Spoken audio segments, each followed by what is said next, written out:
So, I ranked my top 10 Disney heroines, and I guess it's only fair to do the same for the guys. And unlike my defending every prince video, we are not restricting it to just the love interests of the official princesses, so fans of Hercules and Tarzan may get hyped because it's open season on all the guys. Except of course those exclusive to the non-canon sequels, spin-off shows and live actions. Sorry Kit, you're a diamond on a vessel full of shit. And now that my metaphors are mixed enough, let's get down to our countdown.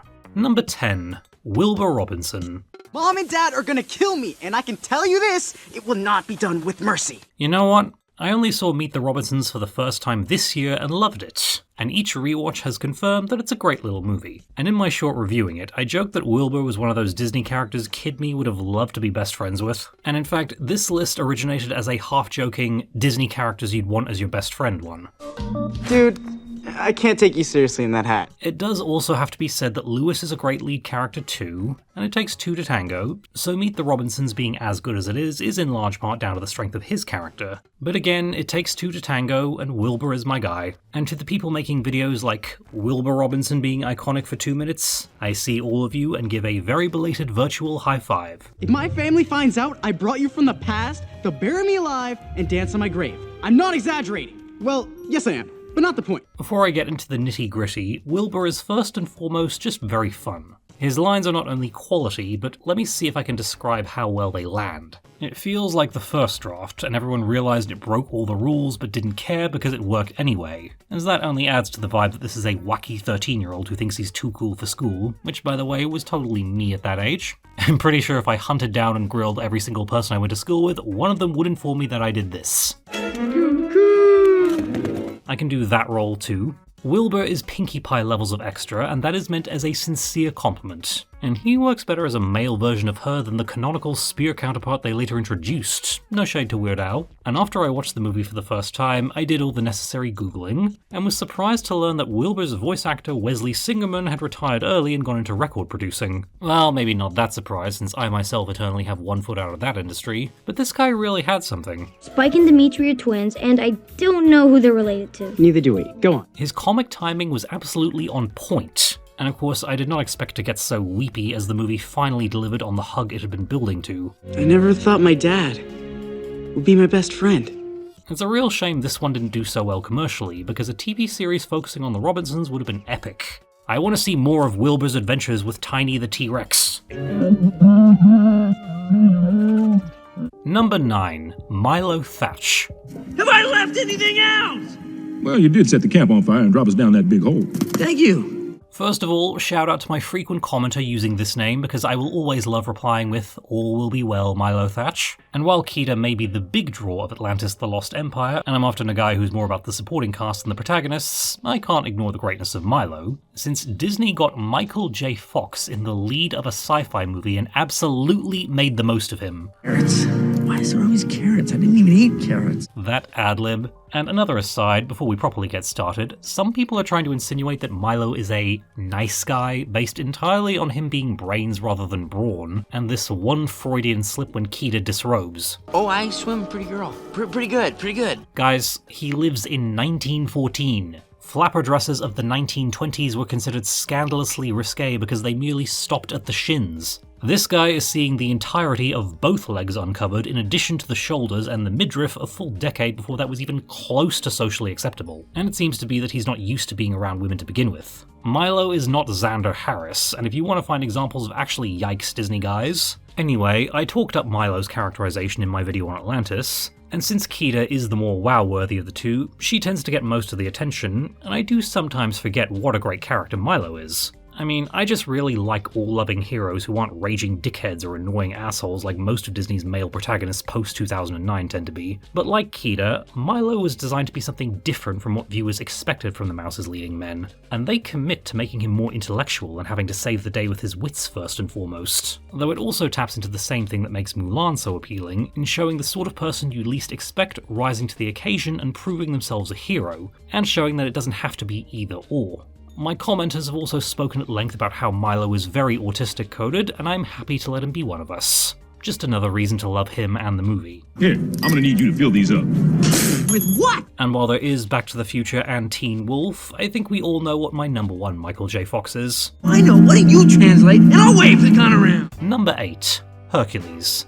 People always do crazy things when they're in love.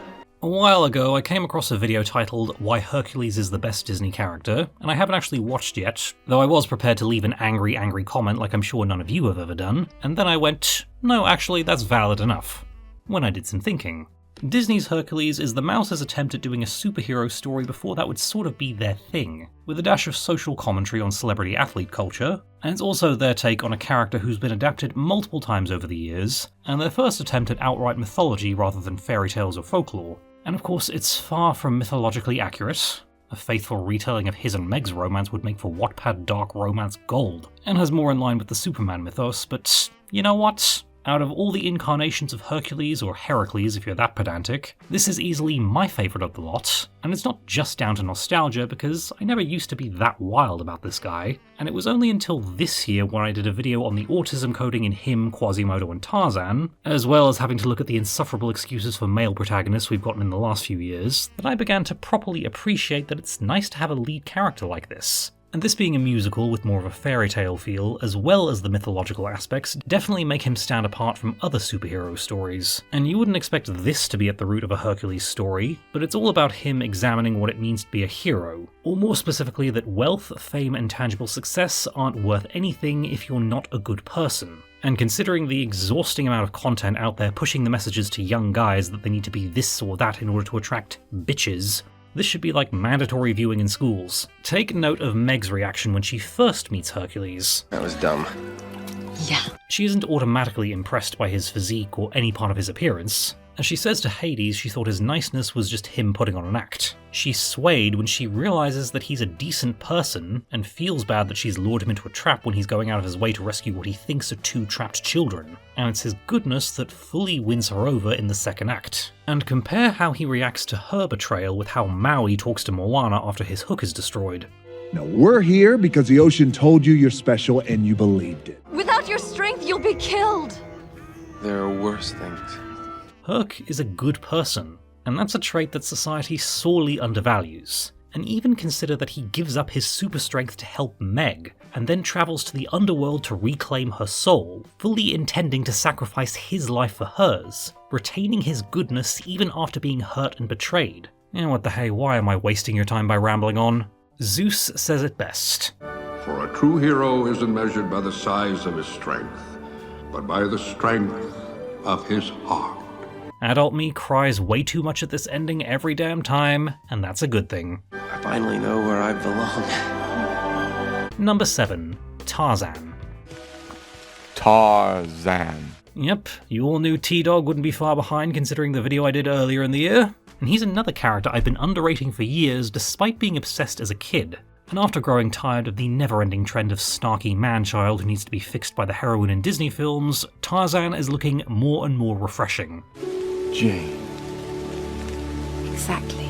As I said in my autism video, he has a very heartfelt story about not just feeling like he doesn't belong, but thinking his very existence is an anomaly, and something outright wrong, that I'm not sure if many other Tarzan adaptations have explored, since to the best of my knowledge they tend to be more about the cool jungle heroics, and Disney does deliver on that front too, but that was the genius of Renaissance Disney. Like Hercules, they served us an adaptation of a familiar character and zeroed in on how to give the story heart, and they did it so successfully they were able to make this adaptation stand on its own. Why didn't you tell me there were creatures that looked like me? I can't compare Disney's Tarzan to every other in existence because I'm lazy like that, but I can say that this is a story where I am 100% invested in what this character feels, wants, and needs. And I've already talked about what a powerful love story it is in addition to his search for identity. And I'll be with Jane. Yes, with Jane. Tarzan's utter devotion to Jane and sincerity in his love for her is low-key on paper, but in execution is so powerful. And it's hard to do that well, because you run the risk of turning him into a satellite character who exists only to be Jane's love interest, or going too far in the other direction where he comes across as an obsessive stalker. This movie knows the right balance between pure, unconditional, true love, and both partners feeling like strong individuals, making for a perfect match. The TV series continues this dynamic, and some of my favourite scenes are these little character moments where you see Tarzan and Jane just being with each other. Where is Frankenstein now? Oh no, these aren't real people, Tarzan. They're just fictional characters. fictional. I mean, it's quite an achievement when you have an entire jungle full of fun characters to play with, and for me the biggest draw is still these two. I'm so very alive. I choose Jane. And me caring about them so much allows me to care about what happens in the world itself, and therefore enhances the story for me. Let it also be said that Tarzan is one of Disney's biggest technical achievements, since you can see how his muscles change with every movement. And he was the first Disney character to accurately display working muscles, with them also studying loads of different animals to work out how he would move in the first half. Although if you're wondering why he still has an American accent even after being taught English by 3 Brits, apparently there actually was a plan to have him use an American accent to code speaking to the animals, and to then have a British accent when he's speaking English, but poor Tony Goldwyn couldn't do a convincing one, and they nod to that in this little bit. No. I'm Jane. But yeah, move over King Kong and get ready to pose for the yesterday's news section. Here's the real king of the jungle. Number 6. O'Malley Cat. Abraham de Lacy, Giuseppe Casey, Thomas O'Malley. Yes, I know, I am a hypocrite of the highest order. I excluded the furry characters from my heroines list and was going to do the same for this one, but in hindsight I don't think I can come up with enough great male furry characters besides Robin Hood, so the list would be him at number 2 and maybe Tramp at number 3. So you can all understand my dilemma, right? So yeah, O'Malley is voiced by Phil Harris, who is probably more famous for voicing Little John in Robin Hood or Baloo in The Jungle Book, but you can probably guess that O'Malley is my favourite of his Disney roles. We're not chickens, we're geese. No, I thought you were swans.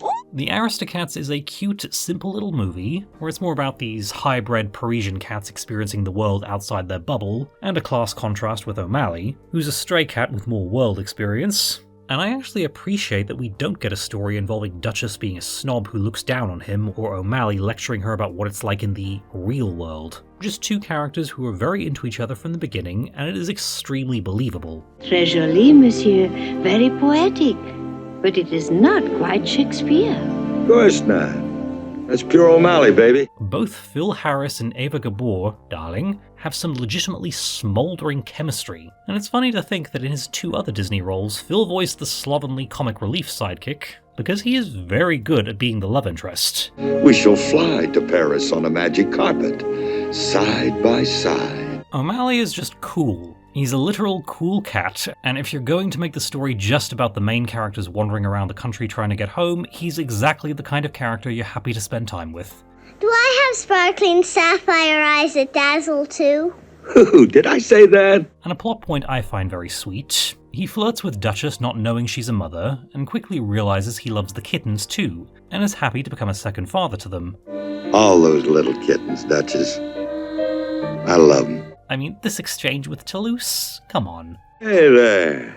You're coming on. I bet you're a real tiger in your neighborhood. Okay, I'm clearly getting soft in my old age. And while I'd never be able to actually keep a cat and take care of one, we can probably credit this movie for my love of them. And to all the impressionable young guys listening and for some reason looking for advice from me, be more like O'Malley, and I'm only half kidding. And before we move on, everybody wants to be a cat? Absolute peak. Everybody wants to be a cat. Number 5. Jim Hawkins. You got the makings of greatness in you, but you gotta take the helm and chart your own course. What's this? One of my acting idols voicing the main character of a Disney movie with beautiful animation and a very off-brand but still spectacular sci-fi story? I will never cease my penance walk for not seeing this movie until 2014. And while Joseph Gordon-Levitt is not a voice actor, and his best performances are arguably 50-50, Looper, and I'd say Stop Loss as well, which is quite underrated, he knows exactly how to play the troubled bad boy who wants to be good, and bring that softness to prevent him from being just a one-dimensional rebel. And following the trend of Disney films taking a frequently adapted character and putting their own spin on them so they can stand on their own, Jim Hawkins of the book is a clean-cut, straight-laced boy whose father died years ago, and he didn't have much angst. And that's not to say Book Jim is a bad character or less interesting, because he's a good deconstruction of the kid hero, but it's a story that's been adapted a lot, and there was a Muppets version only a decade before this, so now Jim becomes a more emotional character, whose father was always distant, and he eventually up and left, which the movie shows us in a montage set to the song I'm Still Here, and we see the younger Jim realizing what's happening as he finds Sarah crying downstairs and desperately runs towards the ship that's about to sail away, and the look on this kid's face is heartbreaking, and we instantly know, yep, that's why he is the way he is. And the tragic thing about Jim is that he was a brilliant and imaginative child who got so broken by his father telling him, yeah, I don't want you, that he's made non-stop bad life choices, which I have seen too many times in real life. Talented, gifted people with a lot to offer the world, but thanks to personal demons, they can't get out of their own way. Jim thankfully clearly wants to be good though, and this even adds an extra layer of tragedy to the original story, since now he knows he's put his mother through the ringer with all his bad behaviour, so helping Billy Bones was his attempt at doing the right thing, but then that's what leads to the inn being destroyed and making things even worse for his mother, which sets up another big tearjerker later when Jim once again does the right thing and makes sure all the lifelines are secured, but Scroops cuts Mr. Arrows and makes Jim think he messed up again and this time got someone killed. This is Spartacus levels of heart-wrenching, and my eyes get watery whenever I have to take clips of this scene. I hope I'm there, catching some of the light coming off you that day. But it all serves to make Jim even more compelling. And I should probably rein myself in so I have more to talk about when I do a full-length video about this movie someday. But to summarise, just like Hercules and Tarzan, they give their version of a familiar character a specifically emotional arc that serves as the heart of the story, and makes him very compelling. And come on Disney, let more men hug each other in your films. Some of us didn't choose the hug life, and the emotional catharsis is finally that Jim gets a decent haircut. That's always nice. Number 4, Snow White's Prince. Now that I've found you, hear what I have to say. Yep, I am not only placing a character who is less than 10 minutes of screen time this high, but also one who doesn't even have a canonical name. I'm sorry, Princey, you just don't look like a Florian. Apparently an earlier screenplay had him naming himself Prince Buckethead, or maybe it was Bouquethead.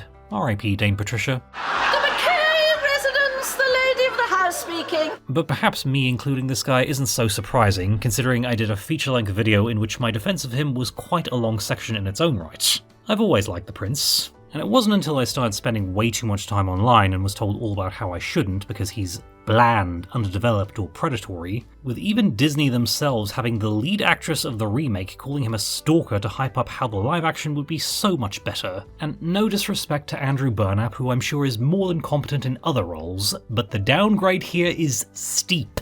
If anything, the prince is emblematic of the phrase, here for a good time, not a long time. Maybe it's just because I'm sympathetic to the fact that he was envisioned as having a larger role, and you know if the animators had the time and resources to really do him justice, they absolutely would. And I like to think that the character in the finished film would 100% do what he was down to in the script, so I choose to believe that this guy was off fighting skeletons trying to keep him from his beloved while the rest of the film was going on, and gods, that is what we should have seen more of in the live action. But leaving my own personal projection aside, he makes the most of his screen time. One song. Harry Stockwell's performance of One Song is just... if I'll Make a Man Out of You didn't exist, this would easily be the #1 Prince song. You can feel in every note that this guy is so in love with Snow White, and he is pouring his heart out, telling her that he would go to the end of the earth for her. And if you take the supposed backstory that they were childhood friends as canon, then this setup is actually Snow being ashamed to have him see her in rags, and this song being a reassurance that he loves her. I feel all the passion and love in what's being said without words, and the chills always come whenever the reprise starts.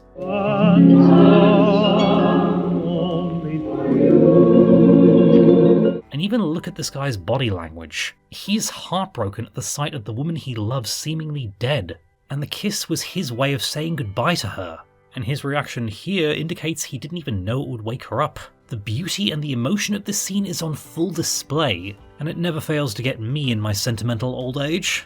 They may not have been able to give us as much of the prince as they wanted to, but what they did give us was still pretty great, and had enough of an effect on me that first I will show you this bit of merch that I had to hunt for, and then this cosplay. It takes a lot to get me cosplaying as a character, I assure you. Number 3. Prince Eric.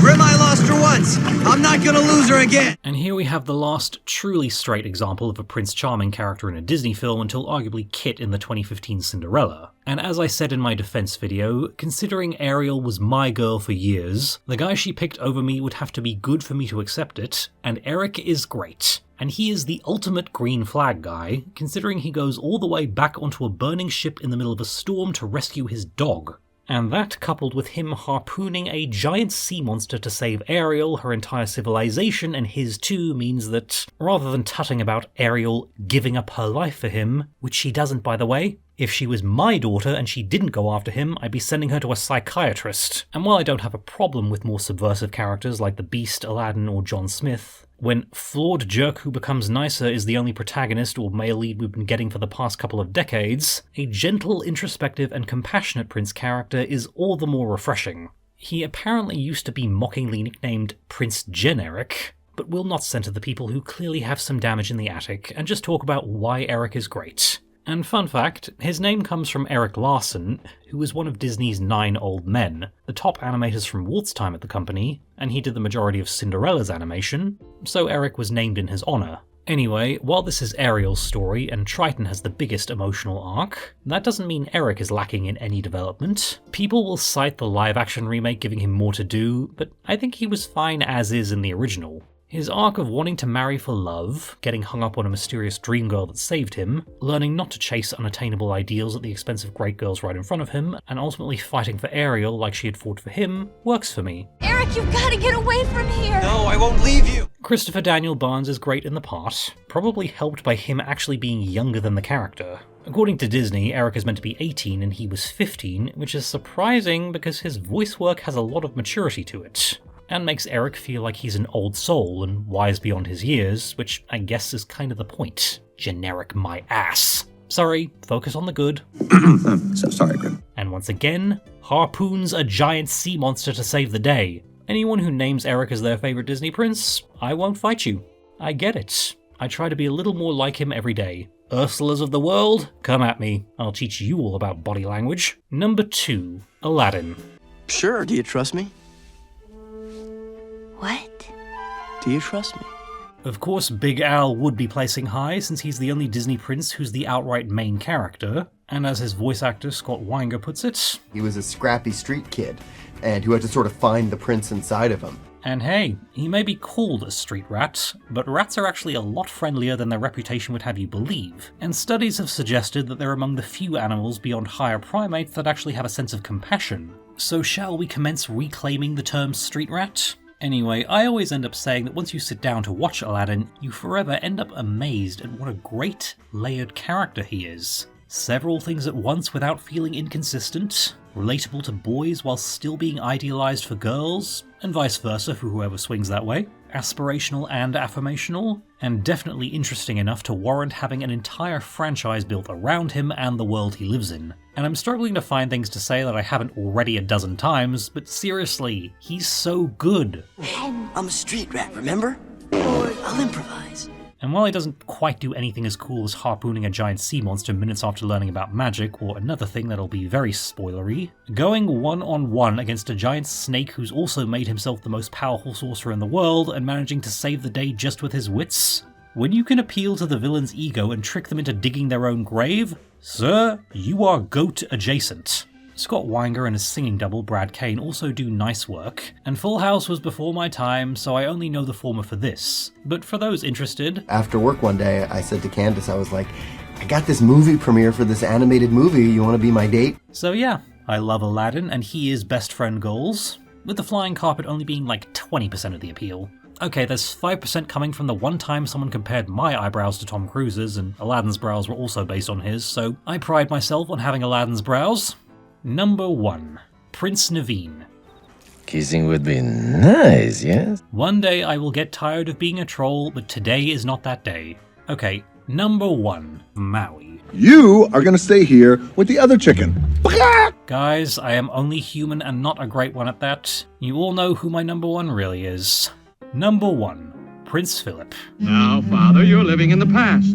This is the 14th century. Well, I'm sure those fainting couches are collecting dust already. I won't spend too long, because even summarizing all my thoughts into coherent sentences for the Prince video was tricky. But yeah, Philip was my absolute hero as a kid, because I obviously wasn't around for the 80s dark fantasy boom, and he was my first exposure to a brave hero vanquishing a dragon to save the woman he loved. And when the aforementioned video went up, it was nice to hear that so many other people loved Philip as well, since for years it felt like I was the only one, and he was dismissed as being bland, generic, or merely good for the time and hasn't aged well. But honestly, as much as I go on about how Alex of my own fairy tale book Joanna and the 12 Crowns is my self-insert, or the closest to my own personality, he has a lot of influence from Philip that was probably more subconscious. Or maybe that's just me wishing I'd written a character with the potential to have as much impact on other people as Philip did on 5-year-old me. But don't you remember? We've met before. We have? Well, of course. You said so yourself.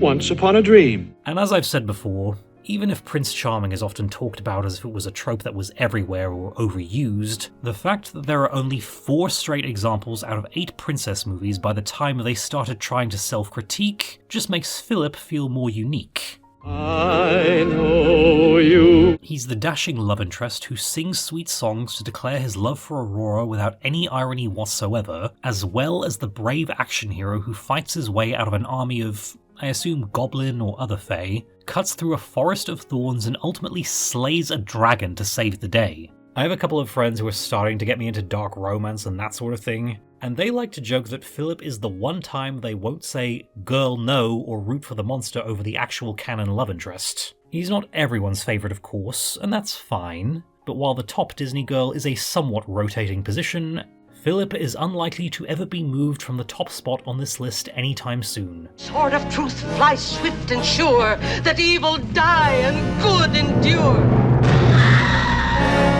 And there we go. This list was super fun, and I may end up doing one ranking the fluffy gals or something because you all know me and lists. And once again, I've come to the end of a conclusion and have nothing witty to say whatsoever. I am nothing if not on brand.